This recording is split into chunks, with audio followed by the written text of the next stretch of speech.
Good morning all of you. Now we are starting chapter number 3 squares and square roots.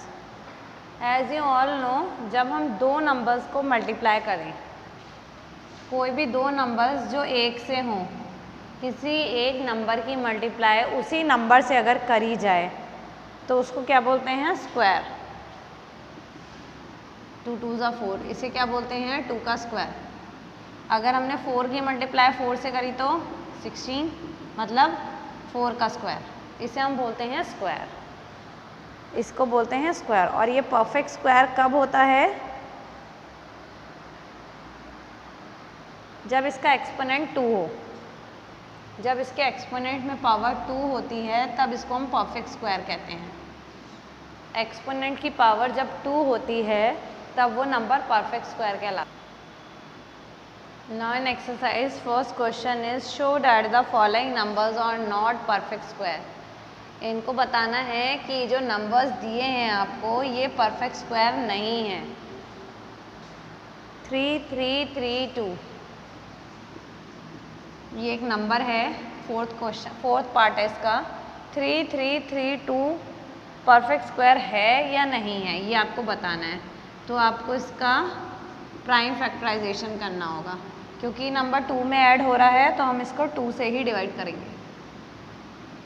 2 1 ज़ा 2 1, 2 6 ज़ा 12 1, 2 6 ज़ा 12 6 ज़ा 12, 2 8 ज़ा 16, 2 3 ज़ा 2 3 ज़ा। Now it will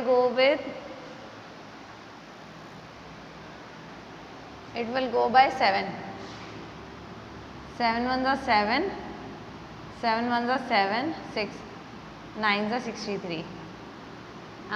1 1 9 will go by 7 1 ज़ा 7, 4 7 7 ज़ा 49। ओके, 17 1 ज़ा 17। तो हम इसके फैक्टर देखेंगे। 2 multiply by 2 multiply by 7 multiply by 7 multiply by 17। मैंने आपको बताया था अगर कोई भी नंबर परफेक्ट स्क्वायर कब होगा? जब इसकी मल्टीप्लाई उसी नंबर से की जाए, मतलब उसकी पावर 2 होनी चाहिए। इसकी पावर 2 है, इसकी पावर 2 है, लेकिन ये अकेला फैक्टर है।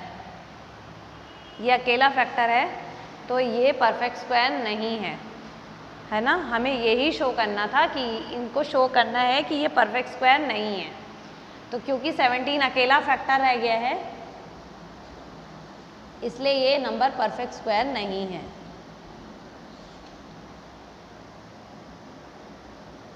क्योंकि इसकी ग्रुपिंग नहीं हो सकती। 17 कैन नॉट बी ग्रुप्ड। 17 को ग्रुप नहीं कर सकते।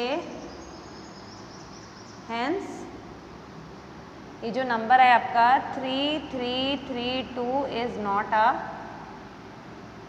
Perfect square. ये नंबर परफेक्ट स्क्वायर नहीं है। क्लियर? आपको प्राइम फैक्टराइजेशन से शो करना है जो नंबर की ग्रुपिंग हो सकती हैं वो परफेक्ट स्क्वायर नहीं होंगे। अगर कोई फैक्टर की ग्रुपिंग नहीं हो सकती तो वो नंबर परफेक्ट स्क्वायर नहीं होगा। Now in second question you have to tell what will be the unit digit of the square of the number. इस नंबर का जब हम स्क्वायर करेंगे, इसका जब हम स्क्वायर करेंगे तब उसकी यूनिट डिजिट क्या आएगी। तो आपको उसको पूरा सॉल्व करने की ज़रूरत नहीं है। आपको ये देखना है कि इसकी यूनिट डिजिट में क्या नंबर है। इसकी यूनिट डिजिट क्या है? 4। और जब 4 का स्क्वायर करेंगे, स्क्वायर ऑफ यूनिट डिजिट, जब यूनिट डिजिट का स्क्वायर करेंगे तो क्या नंबर आएगा? 16। तो 6 क्या है? 6 यूनिट डिजिट आई है स्क्वायर की। तो इसकी यूनिट डिजिट क्या होगी अगर हम इसका स्क्वायर करेंगे? तो 6 विल बी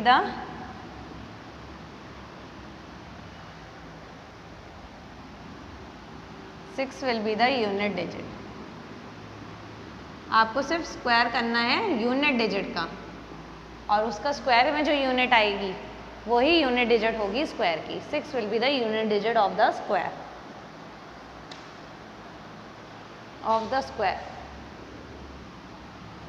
ऑफ द 1 2 3 4 का होल स्क्वायर। इसके होल स्क्वायर की यूनिट डिजिट 6 होगी। Clear? Again in third question you have to tell whether the unit digit, अगर हम इसका स्क्वायर करते हैं तो यूनिट डिजिट 1 आती है या नहीं। अगेन आपको क्या करना है, इसकी यूनिट डिजिट को देखना है 7, 7 का स्क्वायर करना है 49। अगर इसकी यूनिट डिजिट 1 आती है तो ठीक है, लेकिन इसकी यूनिट डिजिट क्या आ रही है 9, तो हमें सिर्फ वो नंबर बताना है जिसका स्क्वायर करने पे उसकी यूनिट डिजिट 1 आए। जैसे हम एक एग्जांपल ले लेते हैं, थर्ड वाले में 549 का जब आप स्क्वायर करते हैं तो उसकी यूनिट डिजिट क्या है 9। जब हम 9 का स्क्वायर करते हैं तो क्या आता है 81 में 1 आ रहा है, तो यस इसमें यूनिट डिजिट आती है। तो हमें ये बताना है which of the following squares and with unit digit 1, कौन से स्क्वायर्स ऐसे हैं जिनकी यूनिट डिजिट 1 आती है, तो उसमें ये आएगा 549 का स्क्वायर, इसमें आपकी unit digit is the number which has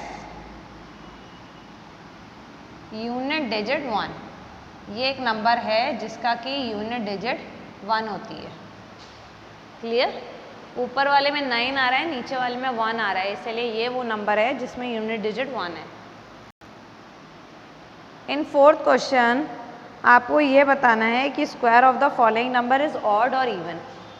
कोई भी नंबर दिया हुआ है उसका अगर स्क्वायर करते हैं तो वो ऑड आएगा या इवन आएगा। तो आपको एक प्रॉपर्टी ध्यान रखनी है, ये एक प्रॉपर्टी है कि अगर ऑड नंबर का स्क्वायर किया जाएगा तो स्क्वायर वो क्या नंबर आएगा, वो भी ऑड नंबर आएगा, और अगर इवन नंबर का स्क्वायर किया जाएगा तो वो भी इवन नंबर आएगा। ये एक प्रॉपर्टी होती है, इस प्रॉपर्टी को यूज़ करके आपको फोर्थ क्वेश्चन करना है। इन फिफ्थ क्वेश्चन आपको ये बताना है कि अगर हम इन दोनों नंबर्स का स्क्वायर करें तो इसके बीच में कितने नंबर्स आएंगे। अगर हम इन दोनों नंबर्स का स्क्वायर करें तो इनके बीच में कितने नंबर्स होंगे, आपको ये बताना है। तो इसको आपको सॉल्व नहीं करना, इसकी एक प्रॉपर्टी होती है कि इसके बीच में कितने नंबर्स होंगे। How many natural number lie between the square of the following number. तो नेचुरल नंबर कितने होंगे 2n, n 25 है, जो पहला नंबर होता है वो n होगा, दूसरा वाला नंबर n+1 होगा। ठीक है, तो हमें क्या करना है, नेचुरल नंबर फाइंड करने के लिए 2n करना है, मतलब 2 × 25, मतलब इसके बीच में 50 नेचुरल नंबर्स होंगे। इन दोनों के बीच में 50 नेचुरल नंबर्स होंगे। क्लियर?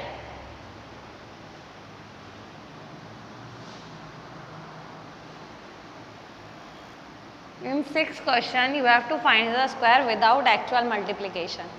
इसकी एक प्रॉपर्टी होती है, आपको ये बात ध्यान रखनी है, कोई भी नंबर जिसके कि एंड में 5 आ रहा हो, जिसके एंड में अगर 5 आ रहा है तो उसमें ये प्रॉपर्टी लगती है कि वो जो नंबर है इसका स्क्वायर करेंगे जब हम, तो उसका आंसर क्या होगा, कोई भी नंबर जिसके कि एंड में 5 आ रहा है तो हम उसमें डायरेक्ट प्रॉपर्टी लगाते हैं, ये पहला नंबर मल्टीप्लाई बाय इसका नेक्स्ट वाला नंबर जो इसके बाद आएगा 100 + 25। Okay, 6 7 = 42, 100 means 2 0 + 25, answer will be 4225। इसमें आपको ये ध्यान रखना है कि ऐसा नंबर जिसके कि एंड में 5 आए वही नंबर इस प्रॉपर्टी से सॉल्व होंगे, एंड में 5 होना चाहिए उसके। एक एग्जांपल और ले लेते हैं, थर्ड पार्ट है 205। ओके, मैंने आपको बोला उसके एंड में 5 होना चाहिए, तो हम इसमें ये प्रॉपर्टी लगा सकते हैं। अब हमें ये नंबर लेना होगा 20 × 21, उसका नेक्स्ट वाला number 100 plus 25. Clear? This will become 420. 100 means दो 0 plus 25. 42025 will be the answer. ये इसका स्क्वायर होगा. Square without actual multiplication square ऐसे फाइंड होगा. Do all the remaining questions in your notebook. In the next video we will start exercise 3.2.